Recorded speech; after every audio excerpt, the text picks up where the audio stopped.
What's been ruined by social media? While I don't even have to check the comments to know that people have probably said something about respecting people's opinions, I'll reiterate that when your opinion is that black people need to stfu, or that immigrants deserve razor wire, or that the poor don't deserve help, or we have an $800 billion military budget, you don't deserve respect for your opinion. No one needs to hold your hand and pretend you're a good person when really you're a selfish a-hole. In that respect, thank God for social media because we got to see what your true hearts are. Any tourist destination that's coughing the kiss of death of becoming popular on Instagram. The number of beautiful, serene, genuinely amazing places with so much culture that have been decimated by over-tourism is heartbreaking. Places that used to be special have been overrun by travelers who rarely have respect for or interest in the locations they're visiting and totally ruin it for the locals. Prices for everything skyrocket. They get pushed out, and the culture dies because everything is catered to a cheesy, inauthentic, overpriced tourist experience. Friendly relationships. Before social media, when I moved away and wanted to keep in touch with friends too far to visit, I'd email them semi-regularly, more personal, and call them maybe to 5 times a year. Once social media became a thing, I didn't need to. I saw their posts and knew what they were up to, but it was less personal. And the phone calls slowly stopped too. We didn't have as much to talk about since we saw everything on social media. In the US, I would say our national identity, we were the great melting pot, e pluribus unum and all that. The Heritage Foundation have weaponized social media, and instead of expanding knowledge, they have turned it into nothing but disinformation and hate speech that's pushing us towards another civil war. Project 2025 spells it all out, and it's absolutely terrifying what they plan to do. The ability to be wrong. With social media, you can surround yourself with people who agree with you. So, you forget that you are fallible. If everyone constantly agrees with you, it trains you to believe you are always right. Then, when someone disagrees with you, you know you are right because everyone has told you that you are. It's not you that I'd wrong, it is everyone else. It's to be treasure troves of debate, discussion, and information on a wide range of topics in a way that simply isn't possible and is actively discouraged by design on more modern social media sites. Of course, they were harder to monetize and were predominantly in the hands of users rather than the venal information gatherers and bad actors we enjoy now. National parks. So many people go now, and they're thrashed and trashed and extremely crowded. Where the doctor mentions that they're going to like the 3rd most beautiful planet, and his companion goes, "Why not the 1st?" And he says, "Because it's hideous, so many tourists and crowds." That's what social media has done to travel.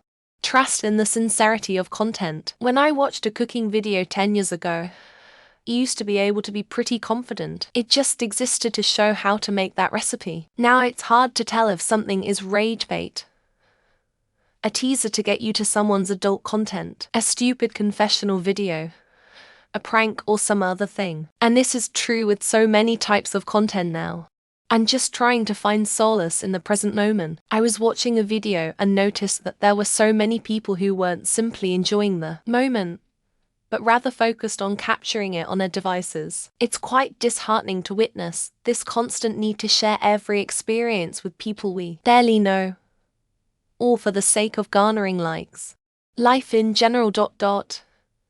And you don't even have to be on social media for this to happen to you. That someone whose prefrontal cortex has not come online yet will shove a phone camera in your face and stream your reaction face whatever you're doing into the ether for all 8 billion people to see. 3rd places. The online turn up for the selfies and streaming footage of the other people doing things. This removes the in-the-moment feel and means your inevitable failure trying the first step to learning a skill is immortalized in a stranger's blooper compilation, taking away the place's cozy feel. Family connections. Used to be, you had to make an effort to know what's going on in your extended family. Now we are swamped with endless posts about nothing. So much so I give up reading after a while. The need to know info is buried under a pile of bollocks. I often miss out on the important stuff. Porn It used to be good knowing where to go to see boob. I go to. I have of peddlers acting like beggars on the roadside in their yoga pants and tight shirts, casting their spells on me to relinquish my bank funds to help their cause like the good man I am. God bless. People. I'm less willing to give people the time of day based on their social media content. Back in the 90s and earlier, you had to spend time getting to know the people. Now, you can save time by seeing the moronic shit they pastor all over their newsfeed with their personal endorsement. Stalking. It used to require real commitment of time and dedication. It could take weeks of careful watching to finally get a glimpse inside that hall closet. Now they just post that shit. Schedules, location updated. Pictures. A stalker doesn't even have to leave the house. Lazy shit. Realistic expectations for partners. Social media has made everyone think every girl needs to look like Kim Kardashian, and every dude needs to look like Henry Cavill. There is no more average pretty. It's either you are in the top one and looks over an absolute abomination. People having their own opinion, nickily online because they're so vocal about things that they obviously found on social media and adapted it to be a very strong opinion of theirs, even though they probably wouldn't have cared before. I hate to be that guy, but the whole car scene. We get a bad rap for all the kids who chase 15 seconds of fame and likes on social media by blocking intersections and doing donuts. I just wanna drive my cool car without feeling like I'm gonna get pulled over, man. Buying concert tickets. People uploading themselves buying them are making into a sport. So now everyone is a fan. And don't get me started on the posing at the shows. I get it, take some pics, have fun, but put your fucking phone down at some point. I'd say spontaneous conversation. People are so focused on filling time that whenever there's nothing going on, we immediately whip out our phones. I think that's why podcasts are starting to become so popular. People are rediscovering conversation. The gym. Genuine friendships. I've seen so many people post up their friend and are like happy birthday, and it's a crappy picture of their friend but they look flawless. Honest reviews and advice. So many things are sponsored now. A better, shorter list would be what has it made better. It's helped drive capitalism by exploiting our insecurities, and that creates jobs. It's also a great tool for con artists and scammers. That's where I run out of benefits. Our media bothers you so much, why don't you all get off of it and detox more? Honestly, it would make the world the better place, and before anyone comes at me, I only have Reddit and I barely go on here. The authenticity of human connections. Social media often replaces genuine interactions with superficial likes and comments, making it harder to cultivate meaningful relationships offline. Humanity. Communication, oddly enough. Social media was supposed to bring us together. It has had the opposite effect.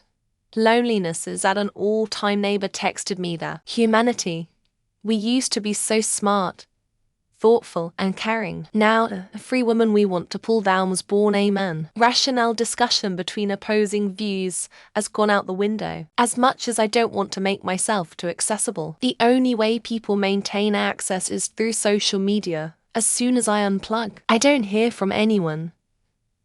It's lame of general lack of accountability. I think people were more prone to saying doing things on SoapMed without the thought because of perceived security in their virtual identity. Public occupied space. Was crossing a bridge one time and there was this lady that was filming with her camera dangerously near the water and shot us a dirty look. Living in the moment makes me sad how many times I see parents pulling out their phones to video everything, while their kids just want to spend time with them. Hiking trails in Hawaii. Trails are now loaded with people. Some are blasting music. I used to go to the trails to get away from people. Not anymore. Life. I feel like we move past things now so fast. Nothing gets to live. It's here for 5 secs and gone. A new song, trend, show, experience. It was a lot harder for assholes to find other assholes before social media, so they weren't as emboldened in real life as they are now. Skincare is just viral product after inaccurate claim after misleading information. Impossible to know what to actually do. General conversation in public, if it ever does happen, it's more often than not about something on social media. Fuck that noise. It's turned us all into a bunch of techno-addicted zombies with no values. Once it's out there, it's forever. Not forgotten. Pranks. They used to be funny, harmless jokes between friends. Now it's broccoli-head kids assaulting total strangers. The art of normal conversation, where everyone's opinion is listened to and not ridiculed to the point of bullying. I think families are being ruined. No one talks to anyone IRL anymore. Just texts or hours staring at a device. It's not people using their stupid flash to take pics. Someone is using a speakerphone. Lawsuits. How many defamation cases come out of social media from one person slaying the next? Via text, the capacity to take your sweet time to finish your content artwork without feeling bad for not. POSTING. Discretion. People simply do not care when they're not face to face with the people they're talking to. Food. Trends. Tourism. Language. Modern medicine. Politics, shopping, privacy. Am I missing more? People minding their own business and sharing their unwarranted bad opinions when no one asked. Reviews. It really used to be just someone's opinion. Now you have to check if it's not an ad. Hacks that would get you free or reduced cool things. Seasonal items at Trader Joe's. Fear of being punched in the face for saying some shit you wouldn't dream of in person. Dancing in the aisle on an airplane. What used to be fun is now just embarrassing. Life, social interaction, people skills, communication skills, the list goes on. The chance to fuck up once in a while and not have it absolutely ruin your life. General mental health. We would all be happier without it, yet we're still there.